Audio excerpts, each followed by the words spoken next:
ایک چیز. دوسری چیز یہ کہ میرا خیال یہ ہے کہ طالبان کی حکمت عملی میں ایک کمزوری نظر آ رہی ہے، اور وہ یہ کہ وہ جو برادر مسلمان ممالک ہیں ان کی طرف زیادہ رجوع نہیں کر پا رہے، ان کو کنونس نہیں کر پا رہے، چاہے وہ OIC کے وزرائے خارجہ کا ہنگامی اجلاس ہو یا اس کے بعد کی صورتحال. تو میرا خیال یہ ہے کہ اب مسلمان ممالک کے اوپر ذمہ داری ہے کہ وہ بھی تھوڑا سا آگے آئیں، خصوصاً امیر مسلمان ممالک جو ہیں، کیونکہ ایک مسلمان کی اگر جان جائے گی تو پوری امت اس کی ذمہ دار ہوگی. میرا ذاتی خیال ہے کہ طالبان کا اگلا جو قدم ہونا چاہیے وہ یہ کہ وہ اب مسلم دنیا کو کانفیڈنس میں لیں، اور اس میں ترکی اور ایران، سعودی عرب، پاکستان تو ساتھ ہے ہی، ان ممالک کے ساتھ کچھ اس طرح کے تعلقات جس کو ہم کہتے ہیں نا اعتماد سازی کی فضا پیدا کی جائے، کانفیڈنس بلڈنگ میجرز لیے جائیں، تاکہ یہ جو پہل کون کرے؟ ڈاکٹر حامد خان صاحب، میرا پاکستان تو خیال کر ہے رہا ہے، OIC وزرائے خارجہ کانفرنس ہوتی ہے، پاکستان آگے بڑھتا ہے، سب کو مدعو کرتا ہے، دعوت دیتا ہے، معاملہ حل کروانے کی کوشش کرتا ہے، لیکن نتیجہ کچھ اس طرح سے نہیں نکلا ہے جس طرح سے پاکستان چاہ رہا تھا. اب کیا کرے پاکستان، اگر ہم اپنی بات کر لیں؟ پاکستان کے لیے دیکھیں، پاکستان کی سچویشن جو ہے نا وہ بڑی نازک ہے. پاکستان چونکہ افغانستان کا ہمسایہ ہے، اللہ نہ کرے اگر وہاں پہ ریفیوجیز کا کرائسس آتا ہے تو وہ بھی پاکستان میں آتے ہیں، مہاجرین آتے ہیں تو ہم تو 30-40 لاکھ کو پہلے ہوسٹ کرتے رہے، ہماری اکانومی پہ اثر پڑتا ہے. تو اس صورتحال میں پاکستان کے پاس چوائس یہی رہ جاتی ہے کہ وہ مغربی دنیا کو بھی سمجھائے، اور خصوصاً مسلمان ممالک اور افغانستان کے درمیان برج کا کردار ادا کرے، ویسٹرن ورلڈ اور افغانستان کے درمیان برج کا کردار ادا کرے، اور دنیا کو اس بات پر جو ہے وہ باور کروائے کہ اس کے بنا جو ہے وہ پوری دنیا اس کے اثرات کا شکار ہوگی. اور طالبان کے پاس میں سمجھتا ہوں یہ ایک چوائس ابھی موجود ہے کہ وہ چائنا سے بھی کھل کر بات کریں، وہ رشیا سے بھی کھل کر بات کریں، اور ویسٹرن ورلڈ کو یہ میسج جانا چاہیے کہ اگر اب آپ کچھ نہیں کریں گے تو ہم اپنے عوام کو، طالبان اپنے عوام کو مرنے نہیں دیں گے، بلکہ وہ کوئی بھی راستہ اختیار کریں گے، چاہے وہ چائنا کی مشروط امداد ہو یا رشیا کی مشروط امداد ہو یا مسلمان ممالک کی طرف سے ایک طرح سے ریسکیو کرنے کی کوشش ہو. وہاں سے کیا میسج آنا چاہیے؟ یہ تو آپ نے حامد خان صاحب یہ فرما دیا.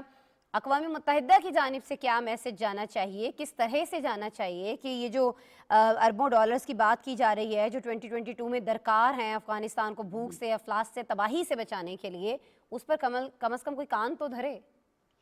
دیکھیں، بات یہ ہے کہ 3 کوششیں کی گئی ہیں پچھلے 2 ماہ میں، کسی نہ کسی طرح اقوام متحدہ کا کوئی ہنگامی اجلاس بلا لیا جائے افغانستان کی صورتحال میں، اور ابھی تک اس میں کامیابی نہیں ہو رہی، کیونکہ ہمیں پتا ہے کہ در پردہ وہ کون سے ممالک ہیں جن کی مرضی کے بغیر ہنگامی اجلاس تک ہونا ممکن نہیں ہے. سو اس لیے اقوام متحدہ کی جو اپنی کریڈیبلٹی اور ساخت ہے، جو ساکھ ہے، وہ بڑی کمزور پڑتی جا رہی ہے، اور اقوام متحدہ کے لیے ضروری ہے کہ اب وہ کوئی کردار ادا کرے، ورنہ آہستہ آہستہ اس کا جو نام اور کردار ہے وہ امریکہ یا مغرب کے ایک طفیلی ادارے کے طور پر دیکھا جائے گا، نہ کہ دنیا کی ایک بڑی آرگنائزیشن کے طور پر. ہم نے دیکھا کہ مسلمان ممالک کے آسما جتنے بھی مسائل آئے ہیں پچھلے 70 سالوں میں، تب سے اقوام متحدہ مسلمان ممالک کے مسائل حل کرنے میں ناکام ہے.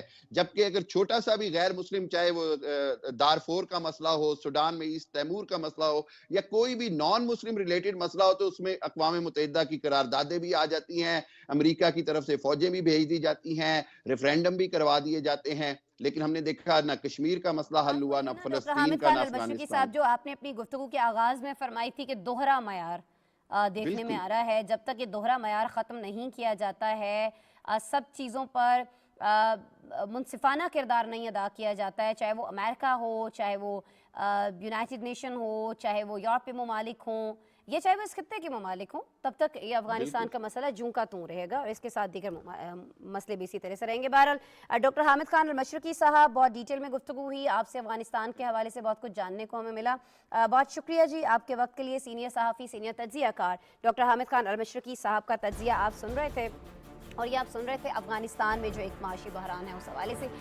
معاشی بحران تو ویسے سب ہی دنیا میں ہم نے دیکھا ہے. کیوں دیکھا ہے پچھلے 2 سالوں میں؟ اس لیے دیکھا ہے کہ جو کووڈ جو ہے اس نے بہت زیادہ تباہی مچائی ہے. بہت سارے ممالک کی معیشتیں جو ہیں وہ ڈوب کر رہ گئیں. بہت ساری جو معیشتیں ہیں جو بڑے بڑے ممالک ہیں, امریکہ جیسا ملک جو خود کو سپر پاور کہلاتا ہے, بہت سارے معاملات میں ہے بھی, وہاں بھی ہم نے دیکھا کہ بہت سارے مسائل کا سامنا کرنا پڑا. اس ملک کو کیوں کرنا پڑا جی؟ کووڈ کی وجہ سے کرنا پڑا. معیشتیں جو ہیں وہ بہت زیادہ زبوں کا شکار رہی. لیکن ابھی ہم بات کرنے جا رہے ہیں ایشیا پیسیفک ملکوں کی, جہاں معاشی سرگرمیاں جو ہیں کہا یہ جا رہا ہے کہ بہتر ہو سکتی ہیں. ایشیائی ترقیاتی بینک کے مطابق کورونا پابندیوں اور سپلائی چین میں رکاوٹوں کے باوجود ایشیا پیسیفک خطے میں تجارت میں عالمی تناسب میں زیادہ اضافہ ہوا ہے. خطے کی تجارت میں 2021 کی پہلی 3 سہ-ماہیوں میں 30% اضافہ ہوا, جبکہ عالمی شرح نمو تقریباً 28% رہی ہے.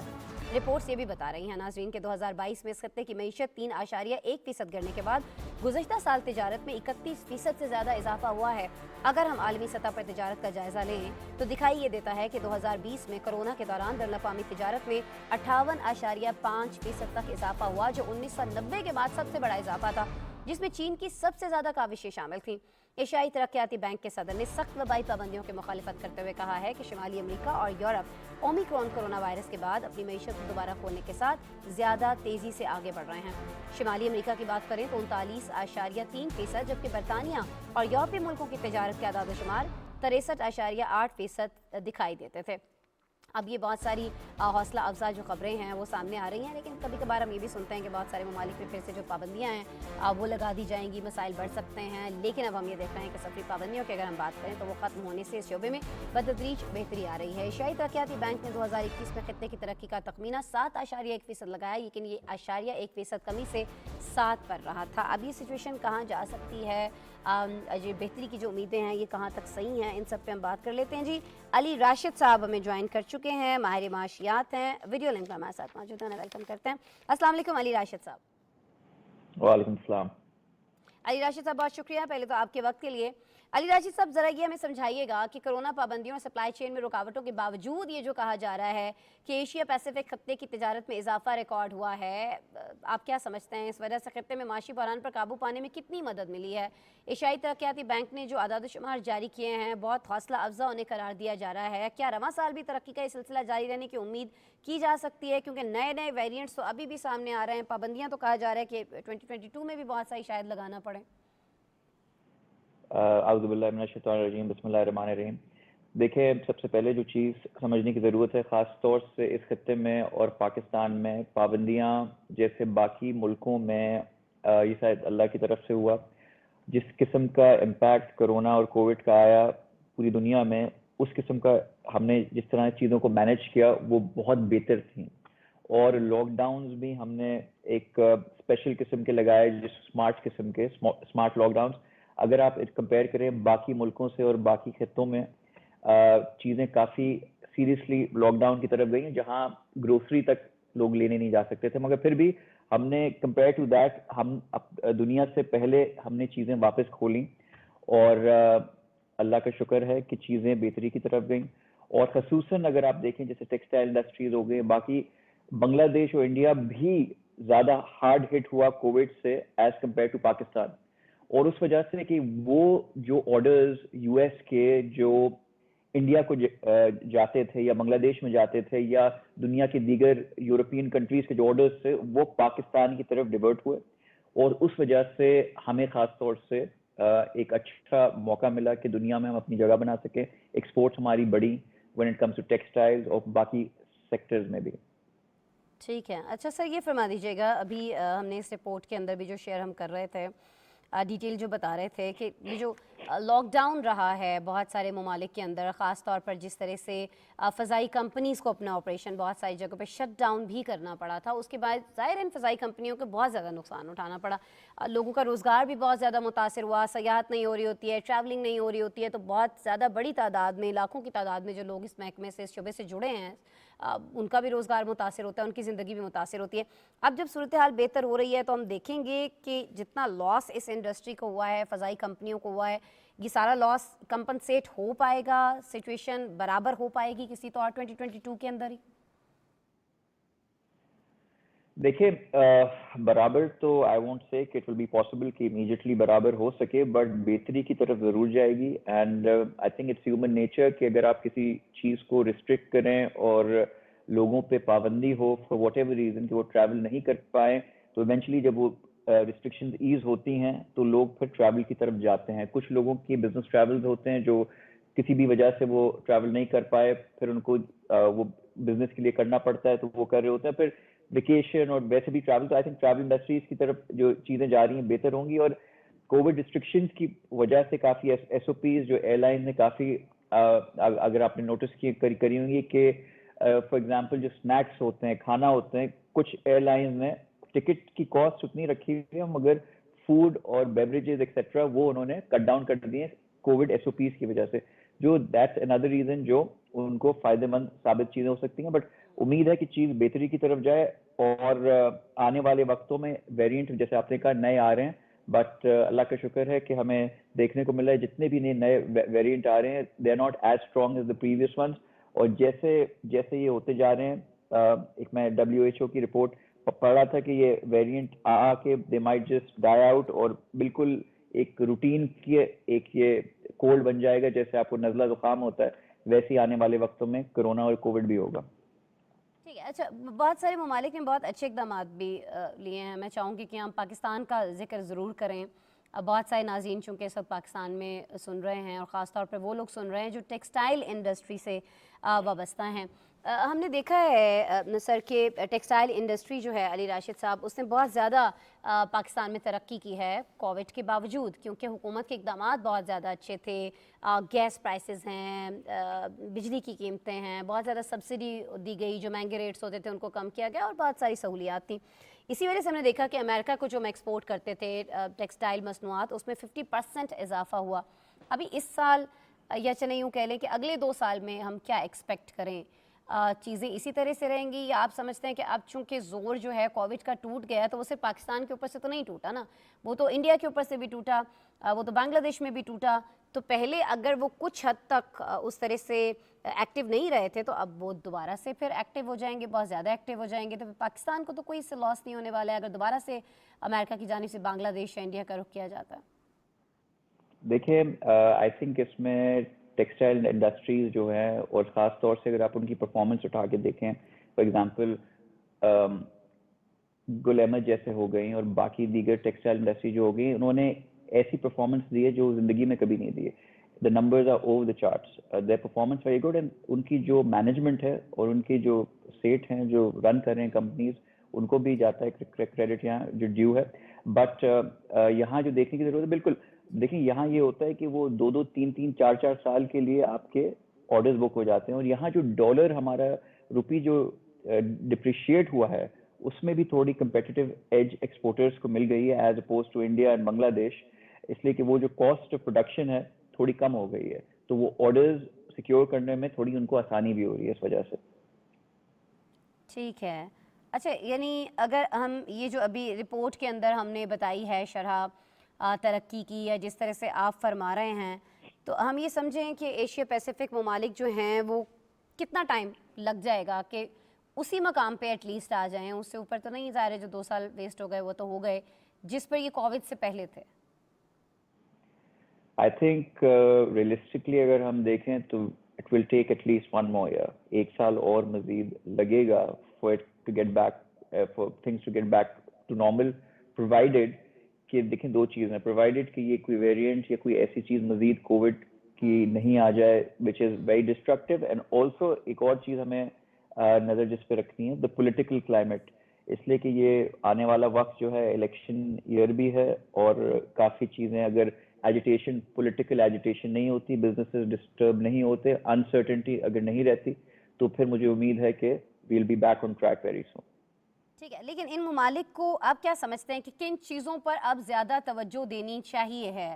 اپنی ٹیکسٹائل انڈسٹری پر, یا پھر اپنی تعمیراتی شعبے کو لے کر؟ کیونکہ ریئل اسٹیٹ کے اندر بہت زیادہ خبریں آ رہی ہیں کہ جی آگے انویسٹمنٹ ہونے جا رہی ہے. پاکستان تو بہت سارے اقدامات کر رہا ہے, وزیر اعظم عمران خان ہیں, گھر جو بنائے جا رہے ہیں, دیگر جو ریلیف دیا گیا ہے. باقی ممالک کو کیا کرنے کی ضرورت ہے؟ دیکھیں کسی بھی کنٹری کو جو کرنے کی ضرورت ہے یہ کہ اپنے ایکسپورٹس بڑھائیں, ٹھیک ہے نا, امپورٹ بل جو ہے اپنا وہ کم کریں. اور میجورٹی اسپیشلی پاکستان ہو گیا, کوئی بھی ہو گیا, آپ ایک ایگری بیسڈ اکانومی ہے, مگر اگر آپ دیکھیں آپ کو یہاں تک ویٹ سے لے کے, گندم سے لے کے, آٹے سے لے کے, شوگر سے لے کے, جبکہ آپ پروڈیوس کرتے ہیں مگر ایونچولی آپ کو وہ امپورٹ کرنے پڑ جاتی ہے. تو چیزوں کو تھوڑا ہمیں مینیج کرنے کی ضرورت ہے کہ اگر جو چیزیں ہم پروڈیوس کر رہے ہیں اس کو کیوں مس مینیج کیا جا رہا ہے کہ ایونچولی کہ ہمارے ملک میں ہی اس چیز کی شارٹیج ہو جائے کہ پہلے ہم اس کو ایکسپورٹ کر رہے ہیں پھر وہی چیز ہمیں امپورٹ کرنی پڑ جائے. تو ان چیزوں پہ اگر توجہ ہم دیں کہ جو چیزیں ایکسپورٹ ہو رہی ہیں, خاص طور سے جو امپورٹ ہو رہی ہیں, وہ منیمم کریں, لگژری آئٹمس جیسے ہو گئے, اور پاکستانی گڈس کو میکسیمم یوز کیا جائے اور ایکسپورٹ کیا جائے. آئی تھنک کسی بھی اکانومی کو بیلنس کرنے کے لیے اور اس کی گروتھ ریٹ بہتر کرنے کے لیے یہ ایک فارمولا ہوتا ہے, and I think we should also follow that. اور اس خطے میں ہر ملک کو کرنا ہے, اور یہ بنگلہ دیش بہت ہی بخوبی یہ چیز کر رہا ہے. اگر آپ دیکھیں اس کا گروتھ ریٹ چائنا کو بھی پیچھے چھوڑ گیا ہے. That's how good they are doing, because they are producing ایوری تھنگ, خود سیلف سفیشینٹ ہو گئے ہیں اور ہر چیز خود بنا رہے ہیں اور ایکسپورٹ کر رہے ہیں. ٹھیک ہے, یعنی زیادہ توجہ جو ہے وہ ایکسپورٹ پر دی جانی چاہیے, اور آپ کی بات بالکل بجا بھی ہے علی راشد صاحب. ظاہر ہے ایکسپورٹس بڑھ جائیں گے, پروڈکٹس بن رہی ہوں گی پاکستان کے اندر, تو ہمارے جو عوام ہیں, جو عام لوگ ہیں, جو منسلک ہیں مختلف انڈسٹری سے, ان کی بھی بہت زیادہ بھلائی اور بہتری ہو رہی ہوگی. بہرحال بہت اچھی گفتگو رہی. علی راشد صاحب آپ سے بہت شکریہ, نوازش آپ کے وقت کے لیے. آپ ہمیں جوائن کر رہے تھے, بتا رہے تھے جی ایشیا پیسیفک ممالک کو کیا کرنے کی ضرورت ہے اور کیا ایسی چیزیں کی گئی ہیں جن کی وجہ سے معیشتوں کو نقصان پہنچا ہے, اور کیا ایسی چیزیں اب آگے نہیں کرنی ہیں جس سے مزید نقصان ہو سکے. تھینک یو سو مچ آپ کے ٹائم کے لیے علی راشد صاحب. اور ناظرین, ابھی پروگرام میں ہمیں بات کرنی ہے ایران اور امریکہ کے درمیان براہ راست ویانا میں ہونے والے مذاکرات کی. ایران اور امریکہ کی جب بھی ہم بات کرتے ہیں بہت سارے مذاکرات کے ادوار ہوتے رہتے ہیں, لیکن جب بھی یہ مذاکرات ہوتے ہیں تو کوئی رزلٹ نہیں نکل پاتا ہے. ابھی ہمیں آپ کو یہ بتانا ہے کہ ایران جوہری مذاکرات آخری مرحلے میں داخل ہو گئے ہیں. یورپی یونین کی جو خارجہ پالیسی کے سربراہ ہیں, انہوں نے ابھی امید ظاہر کر دی ہے کہ اگر بڑے اختلافات باقی بھی رہیں تو بھی جلد نتیجہ نکلے گا. دونوں ممالک کے درمیان بالواسطہ مذاکرات کا مقصد یہ ہے کہ امریکہ معاہدے میں واپس آ جائے اور ایران اس معاہدے پر عمل درآمد دوبارہ شروع کر دے. جو بائیڈن کی انتظامیہ نے ایران پر عائد پابندیوں پر استثنا بحال کر دیا ہے. پابندیوں پر استثنا کی بحالی سے ایران, چین, فرانس, جرمنی, روس, برطانیہ اور امریکہ سمیت کئی ممالک کے ایک گروپ کے درمیان طے پانے والے معاہدے میں واپسی کے متعلق ویانا میں ہونے والے مذاکرات میں مدد ملے گی. ناظرین, آپ کو یہ بھی بتاتے چلیں کہ امریکہ اور ایران کے درمیان اپریل سے اب تک ویانا میں بالواسطہ مذاکرات کے 8 دور ہو چکے ہیں. ایک ہفتے کے وقفے سے یہ دور دوبارہ ویانا میں ہو رہا ہے.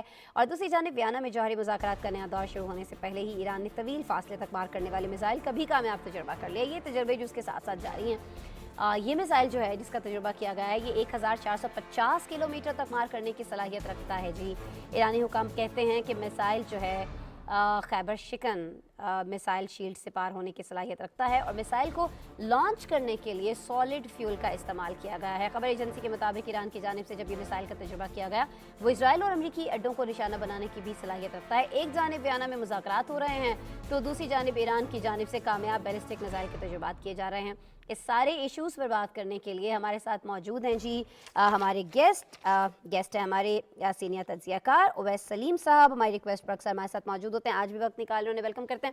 السلام علیکم اویس سلیم صاحب. جی وعلیکم السلام, آپ کا بہت شکریہ. آپ کا شکریہ اویس صاحب, آپ نے وقت نکالا آج پھر ہمارے لیے. اویس صاحب ذرا یہ بتا دیجیے گا کہ ویانا میں امریکہ اور ایران میں براہ راست ہونے والے مذاکرات جو ہیں دنیا کی اس پر نظریں جمی ہوئی ہیں کیونکہ یہ نواں دور ہے. یورپی یونین کی خارجہ پالیسی کے سربراہ کا کہنا ہے کہ یقینی طور پر مذاکرات آخری مراحل میں ہیں. یہ بھی انہوں نے کہہ دیا کہ بڑے اختلافات باقی بھی رہیں تو کوئی نہ کوئی نتیجہ نکل آئے گا. اس کا مطلب پھر ہم یہ سمجھ لیں کہ فریقین کے حتمی نتیجے تک پہنچنے کا جو وقت یا جو ایک امکان سوچا جا رہا تھا وہ بس آن پہنچا ہے, کچھ نہ کچھ رزلٹ آ جائے گا. سر دیکھیے, یہ جس بیان کا آپ تذکرہ کر رہی ہیں یورپین یونین کے نمائندے کا, میں اس کو آپٹیمسٹک سمجھتا ہوں, کیونکہ یہ انٹرمیڈیریز ہیں جن کے تھرو اس وقت یہ سارے مذاکرات ہو رہے ہیں. ایران امریکہ کے ساتھ براہ راست ٹیبل پر بیٹھنے کے لیے تیار نہیں ہے. وہ اپنی امید کا اظہار ضرور کر رہے ہیں, لیکن جب تک یہ دونوں فریق آمنے سامنے نہیں بیٹھیں گے اور ان کریٹیکل ایشوز پر گفتگو نہیں کریں گے جو سٹیکنگ پوائنٹ اس وقت بنے ہوئے ہیں, تب تک یہ معاملہ آگے نہیں چلے گا. اور اس وقت جو ہمیں انڈیکیشنز نظر آ رہی ہیں, جب یہ نواں دور جیسے آپ نے کہا ٹیوزڈے سے شروع ہوا ہے, تب بھی تمام جو مبصرین ہیں وہ یہی کہہ رہے ہیں کہ اس وقت ایران کی طرف سے جو ڈیمانڈز کی جا رہی ہیں, جس قسم کی گارنٹیز مانگی جا رہی ہیں, وہ قانونی نوعیت کی ہیں, وہ سیاسی نوعیت کی ہیں,